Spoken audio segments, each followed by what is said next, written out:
Ok, bonjour à tous et bienvenue pour ce huitième live, si je me trompe pas, je crois que c'est le huitième déjà. Comme d'hab, le temps que tout le monde arrive un petit peu, je vais piailler un peu, vous donner une actu, etc. Après, on va faire une vidéo donc, sur le Ramadan 2017 qui commence dans quelques jours. Et puis à la fin, bien sûr, des questions-réponses comme d'habitude. Alors, en termes d'actu, sur Instagram, je vous invite vraiment à vous abonner au compte Instagram si vous voulez suivre un petit peu l'actu du site, ou mon actu à moi d'ailleurs aussi. Il y a pas mal de photos, des vidéos de training, etc. pour tout ce qui se pose la question de comment je m'entraîne, ou même si je m'entraîne parfois, on a ce type de questions un peu bizarres. Et on a lancé aussi un tag team_am. Et puis en utilisant ce tag, comme ça je pourrais voir vos photos et venir les liker. En ce moment, sur nos coaching FitZone, on a un mois de coaching offert. Donc, on a une promo qui a commencé hier et qui finit à la fin de la semaine. En termes de test de produits, cette semaine, on va publier le test du Booster Optimum Nutrition et de la protéine vegan Women's Best. Et je crois que ces deux produits-là ont la moyenne, donc ça fait plaisir. Ça va changer un peu des tests qu'on avait fait les semaines précédentes. Et puis surtout, pour toutes nos vidéos, pensez vraiment, vous êtes très nombreux, souvent en commentaire vidéo, à dire que les vidéos sont super bien et que les vidéos mériteraient d'avoir plus de vues et qu'on mériterait d'avoir plus d'abonnés. C'est très gentil de votre part. Et là, par contre, moi, je peux rien faire de plus que ce que je fais déjà. Donc là, ça, c'est à vous de penser à les liker, à les partager, à mettre des commentaires, etc. Ça, c'est là-dessus que vous pouvez nous autoriser. Nous aider, pardon, pour nous autoriser. Allez, donc on va démarrer avec ce live sur le Ramadan. Donc, pour éclaircir, je vois déjà il y a pas mal de questions. Je ne fais pas le Ramadan parce que je ne suis pas croyant, dans aucune religion d'ailleurs. Et là, en fait, dans cette vidéo live, je vais faire un résumé d'une vidéo très très très détaillée qu'on avait fait l'an dernier et qui est donc toujours valable, bien sûr, que vous pouvez voir sur la chaîne. Je vous la mettrai ici là. Pour ceux qui verront le replay, et je la mettrai aussi dans la description, bien sûr. Pour ceux qui veulent la voir en direct pendant le live, elle s'appelle Musculation et Ramadan, comment s'entraîner et manger pendant le Ramadan. Donc je vais simplement faire un résumé, parce que la vidéo est vraiment très longue, mais ça vous donnera déjà pas mal d'informations de base. Alors déjà la question, est-ce qu'on peut progresser en force, en masse ou en sèche pendant le Ramadan? Alors, ce qu'il y a, c'est que c'est très dur d'être performant pendant le Ramadan, parce que il y a un manque de sommeil, il y a un manque de nutriments et il y a un manque d'hydratation. Donc déjà, on va exclure d'office tout ce qui est la recherche de performance pure et la recherche de force. Je le redis pour tous ceux qui posent des questions en direct, là, on fera les réponses aux questions, bien sûr, à la fin de ce live, donc dans 4-5 minutes. Donc on ne cherche pas à améliorer la force. Est-ce que c'est possible de faire une sèche? Oui, parce qu'en fait, le Ramadan, ça ressemble un petit peu à un jeûne intermittent, qui est une forme d'alimentation qui est souvent utilisée justement pour la sèche. Le problème, simplement, c'est qu'on va avoir du mal à avoir un vrai training intensif, et en plus, on va avoir du mal à avoir une nutrition efficace et une nutrition de sèche comme on l'aimerait. Donc en fait, il y a quand même un risque de fonte musculaire, donc c'est pas vraiment l'idéal non plus. Et est-ce qu'on pourra faire une prise de masse? Oui, mais là ça va être plus dur aussi, parce que il n'y a pas assez d'alimentation, l'alimentation n'est pas assez régulière. Donc pour résumer, le mieux est quand même, de mon point de vue, de viser plutôt une maintenance. Maintenant, les meilleures solutions pour s'entraîner. On l'a dit, on ne fera pas de training de force déjà. L'idée, ça va être d'essayer de maintenir l'intensité de l'entraînement, mais pour cela, on va certainement devoir réduire un petit peu le volume de travail, parce que, on l'a dit plus haut, il y a un manque de sommeil, manque d'hydratation, manque de nutriments, etc., etc. Donc, ce que vous pouvez faire par exemple, c'est d'enlever une série par exercice qui vous permettra de maintenir une bonne intensité, de continuer à soulever suffisamment lourd, mais en réduisant un petit peu le volume pour réduire un petit peu la fatigue inutile. Après, il y a une grande question aussi qui est de quand s'entraîner. Alors, après le premier repas, l'avantage c'est que vous aurez plus d'énergie et une meilleure hydratation. Par contre, le souci c'est que ça va vraiment réduire la durée de votre nuit de sommeil. Et déjà qu'elles vont être courtes, parce que il va falloir manger pendant la nuit. Alors déjà qu'elles vont être courtes, si en plus vous réduisez ce temps-là à cause de votre entraînement, vous allez vraiment avoir du mal à récupérer, sauf si vous pouvez faire la sieste dans la journée. Mais sinon, si vous ne pouvez pas faire la sieste de la journée, c'est pas vraiment conseillé de faire le training après le premier repas. Alors tôt le matin, c'est-à-dire donc et bien juste au lever, on va dire. Là, l'avantage, c'est que vous venez de manger, donc vous êtes hydraté, donc vous avez des nutriments, etc. Donc là, c'est bien pour faire un entraînement qui sera plus intensif, plus efficace. Par contre, le souci, c'est qu'ensuite, vous allez devoir passer toute la journée sans pouvoir manger, sans pouvoir boire. Donc ça va être très compliqué de récupérer.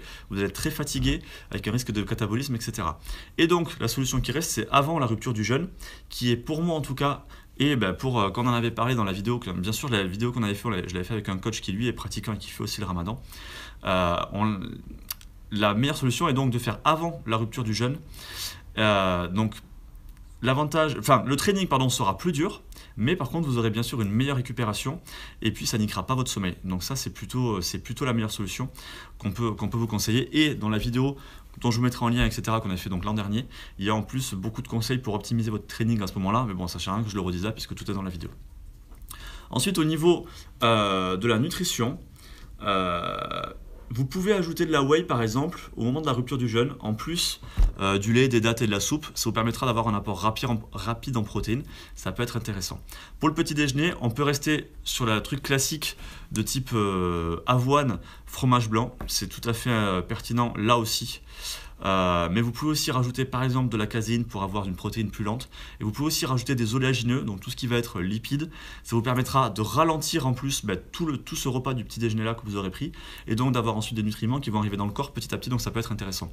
Et pour tout ce qui est les autres compléments alimentaires, donc créatine, gainer et tous les autres repas, je vous invite à voir vraiment la vidéo parce que ça sert à rien que je la refasse là parce que la vidéo elle fait 16 minutes de mémoire.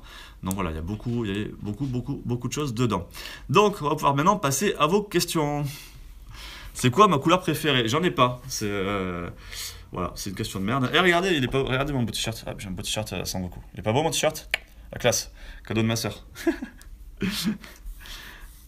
Whey bioactive de Nutrimuscle. Je l'avais testé il y a longtemps, j'ai pas re-regardé de près. Ça reste pour moi une bonne matière première de mémoire, mais après voilà, j'ai pas plus d'infos que ça à ce jour. Je pèse combien?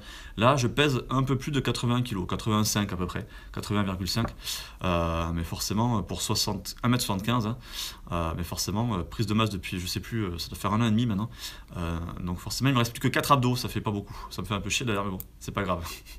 Quels ingrédients mettre dans un trainer booster? Dans un booster maison? C'est une bonne question. Je t'invite à aller regarder la vidéo qu'on a fait sur les boosters, où j'explique un peu tout ça. En gros, ça dépend si tu veux de la congestion ou du stimulant. Si tu veux du stimulant, tu te bases sur à peu près 200 ml de caféine et puis après tu peux éventuellement tester, tu montes si tu veux mettre plus, tu testes ta tolérance. Après pour la congestion, tu vas pouvoir mettre par exemple 5 g d'arginine, 5-10 g de glutamine, ça aide aussi pour la sensibilité du système digestif et pour la congestion. Tu peux mettre aussi par exemple 3-4 g de bétalanine pour lutter contre la brûlure, etc. Donc ça va vraiment dépendre de ce que tu vas vouloir avoir comme efficacité. Ça va trop vite là. Comment s'entraîner pendant le mois de Ramadan? Je viens de le dire. BCA Explode de Olympe. On a fait une vidéo de test dessus, c'est des BCA assez simples mais qui sont assez sympas. Et Olympe, on va bientôt faire une vidéo, je suis en train de récupérer les infos sur la qualité des matières premières, sur les normes de fabrication, donc on fera bientôt une vidéo. Quand on s'entraîne, faut quand même charger comme d'habitude. Non, je pense que tu peux charger comme d'habitude quand tu t'entraînes pendant le Ramadan. Si tu peux, essaye pas par contre de monter tes poids. Et si tes poids baissent, tant pis, ils baissent. Et essaye plutôt de réduire le volume de travail que l'intensité. Je pense que c'est plus intéressant. Mais il y avait une question là sur les tests chez MindProt, là j'ai pas eu le temps de la lire.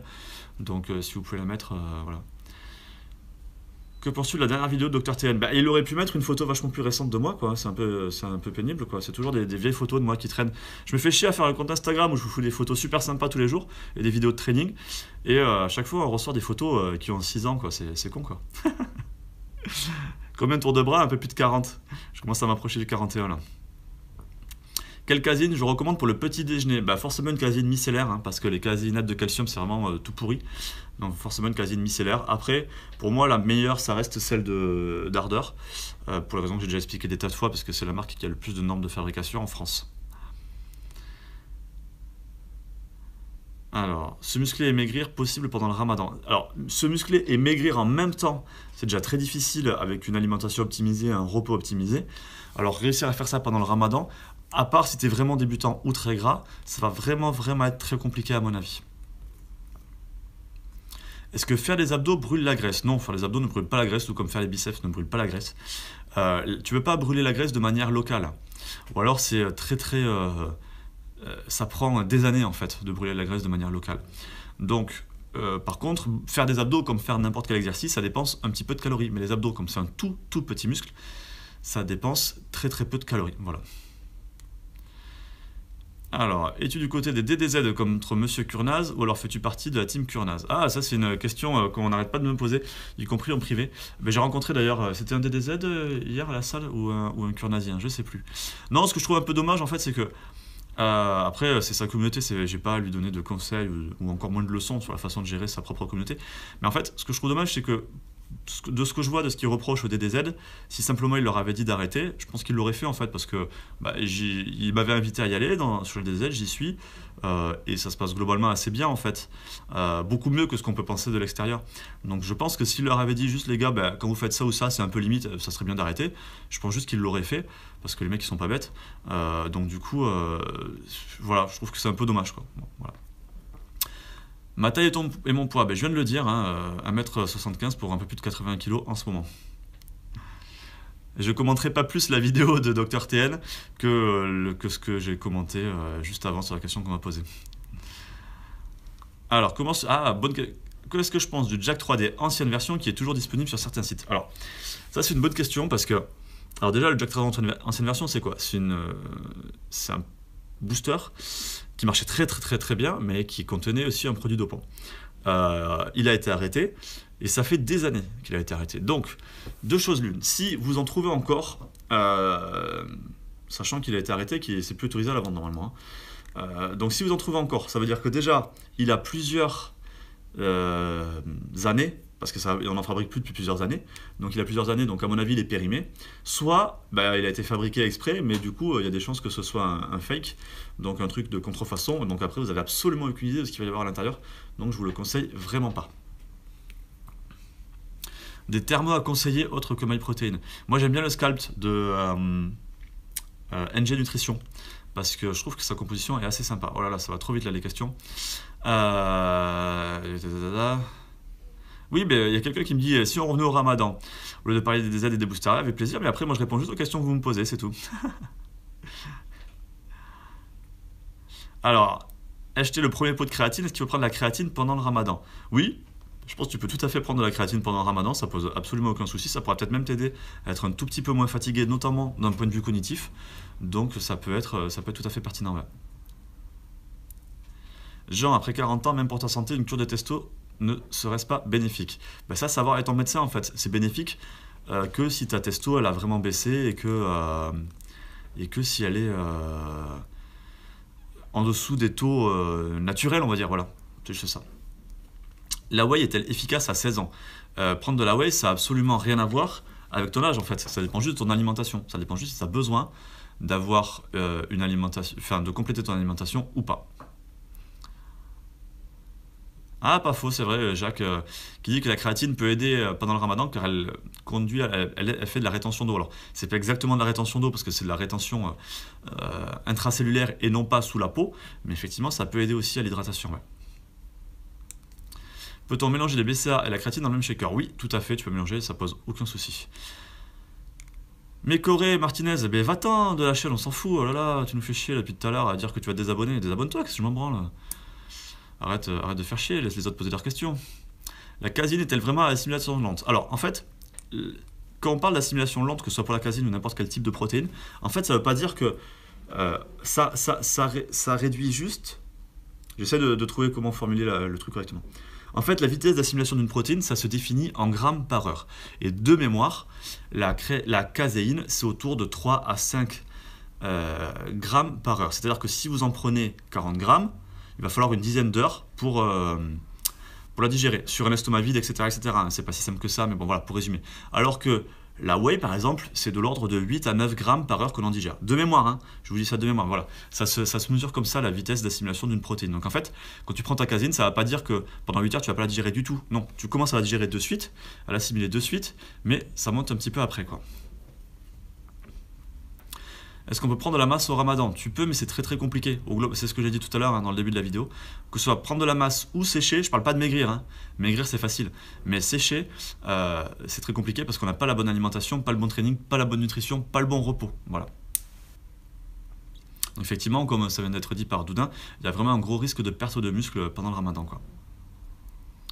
Peut-on sécher tout en maintenant la masse musculaire en prenant de la whey, pardon.